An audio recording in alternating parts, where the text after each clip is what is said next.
Hey guys, how's it going? My name's Block, and I'm going to be playing, or I should say trying out, Defiance.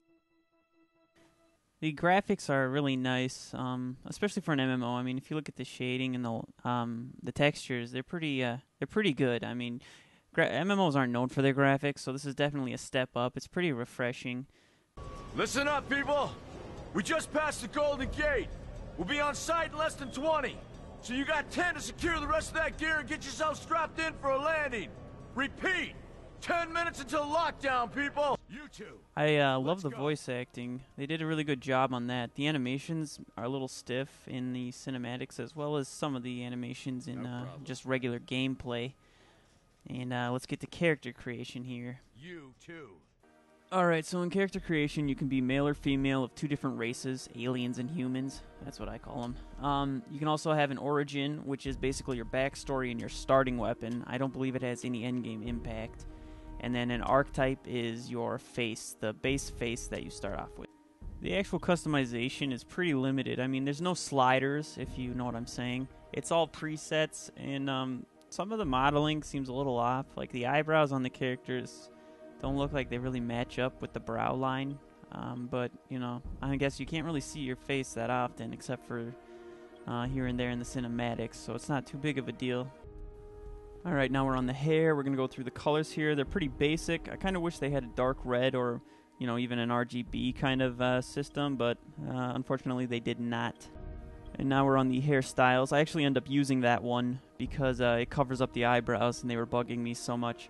But yeah, the hairstyles, the hair looks actually pretty good in this game. I gotta say, it looks pretty real. I mean, like, it doesn't have it's not the tress effects from Lara Croft, but you know, it gets the job done for sure. And if you couldn't tell, I based my entire character creation off of Brandy from Joe Dirt. On to the final touches here. We have face paint, which is pretty cool. I really like that one, but I figured all the 12-year-olds with the usernames like XX Sniper Lone Wolf would be using that, so I just ended up going with a really basic looking one. It's the red one with the 3 strikes right there. There we are. Now we just got to give her a name here. Let's go with Black Babe and create character. Yes, please.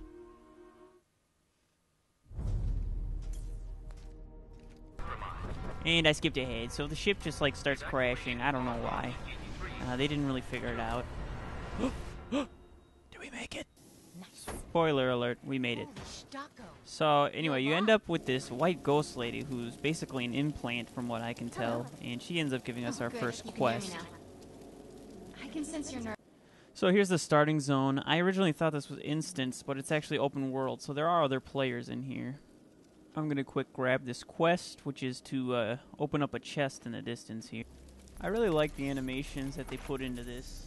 I thought it looked pretty cool. Once you equip that, it will allow me to activate the shield. So yes, you get shields and you have health. The shields recharge over time after not taking damage for a certain period of time.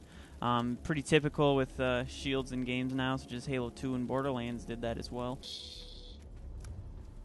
So here's the quest we're supposed to get to, the quest marker. We're going to kill that little crappy spider thing.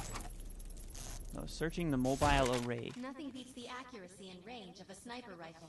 One well-aimed shot could mean the end of an enemy. So I cut out some running, and I went and picked up the next quest. These are like kind of your abilities. Here's the first one is stealth. While using cloak, you are completely invisible to enemies. Use the power to sneak up behind the projections and attack.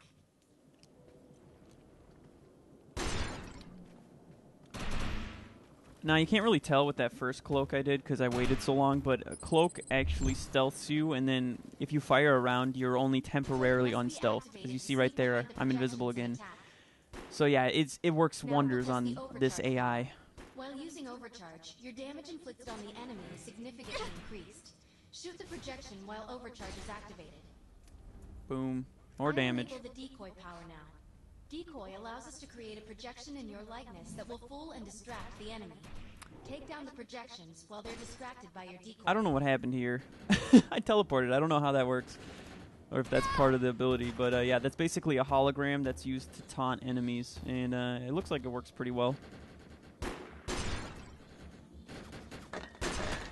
The a blur grenade. power is now enabled. Blur will allow us to move at extreme speeds and increases melee strength during close combat. With blur active, rush the projections and strike them with melee attacks. I didn't know how to melee. I don't know if they really told me. So I just try all of them, and boom, it's F, apparently, so. I gotta wait for this. Come on. Boom. And if you see, you run real fast with blur. Just, bah! Good work. You'll need to choose an eco power for me to integrate. So I cut here to the talent tree, or in this case, a talent grid. At this level, you only get 1 point to spend, and I chose to put it in stealth, the invisibility, because I felt like it suited the playstyle of a sniper. So here we go. Nice. Also, if you notice, the boxes around the stealth actually unlock, which is how you kind of build your character by unlocking and then moving on to the next box. So I went just down the road to the quest line, or the next quest point, and I wanted to see just how durable the shields really were. And if you look in the upper left, I mean, they're pretty damn durable. My health, I believe, is the red, and as you see, I can take quite a few hits. So what we're going to do here is we have to go to the middle, and you go shoot that girl in the head. And we got to go to this middle thing, which I really like how they light all this stuff up for you. Kind of looks nice. And we got to wait for this bad boy to explode. I hold myself up back here, and I'm just shooting them as they go for it. Almost there. Keep those mutants away from the reactor. I don't really know how easy it is to lose these things, but I mean, these guys got to the reactor like 100 times, and I didn't lose. I mean, there's a little load bar above the icon right there where the exclamation point is, and that shows you how close you are to completing the objective. So it's almost done here. About to blow. There we go. Get out of here.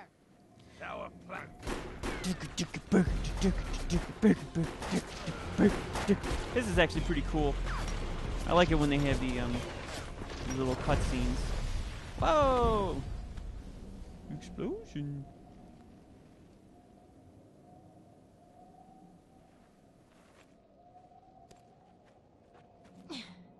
Thanks. You have an ego implant, don't you? That's amazing. First time I've ever seen one in action. You know, I think we're gonna make one hell of a team. A little backup can take you a long way in this crazy place.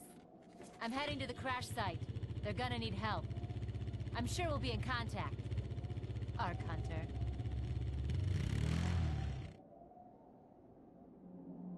So now I'm off Tutorial Island, and this is the main world. I believe this is the only map. I'm not sure, but I mean, it's pretty big, actually.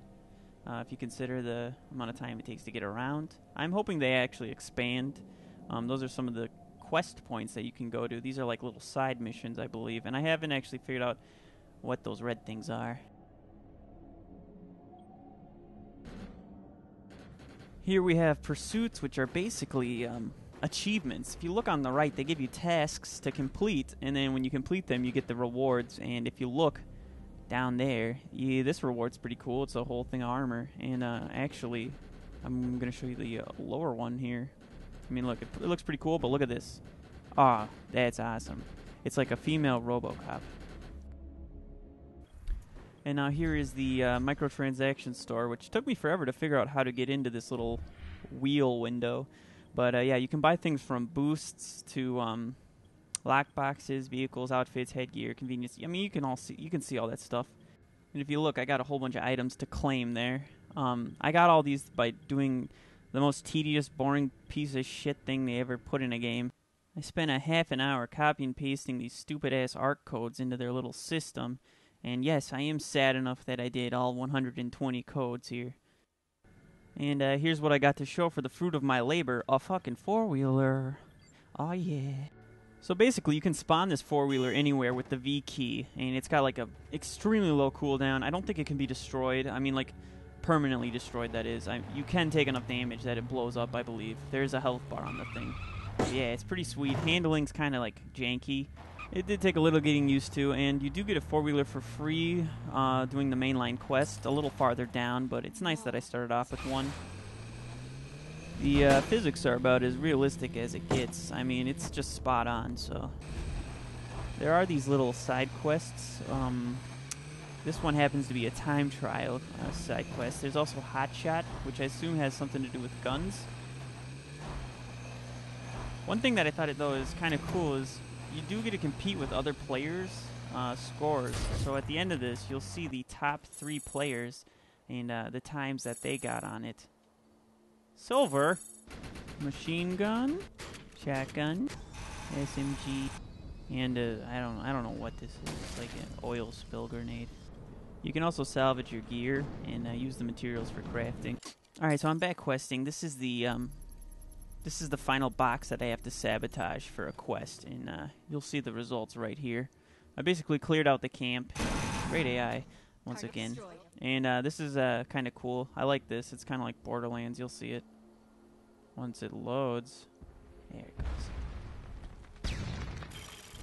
Oh, who's this?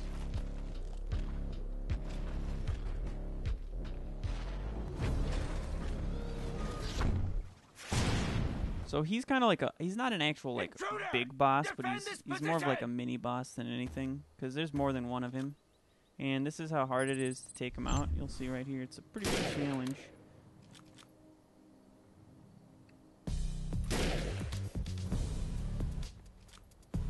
Send backup now! Oh boy. Oh boy. No surrender! Oh boy. Oh boy. Oh boy. Oh god. Whew. So this is just kind of like my first impression on the game, really. I mean, it's not some sort of guide or review that you should use to completely determine whether or not you want to play the game. I personally am enjoying it quite a bit, even with all its flaws and such, as you can tell. But yeah, if you guys want to see more of these, or if you want to check out my channel, go ahead and check out the other videos. Subscribe if you want updates. I also stream a lot, so if you like to see this game, it might be on my stream. Thanks for watching, though. See you guys later.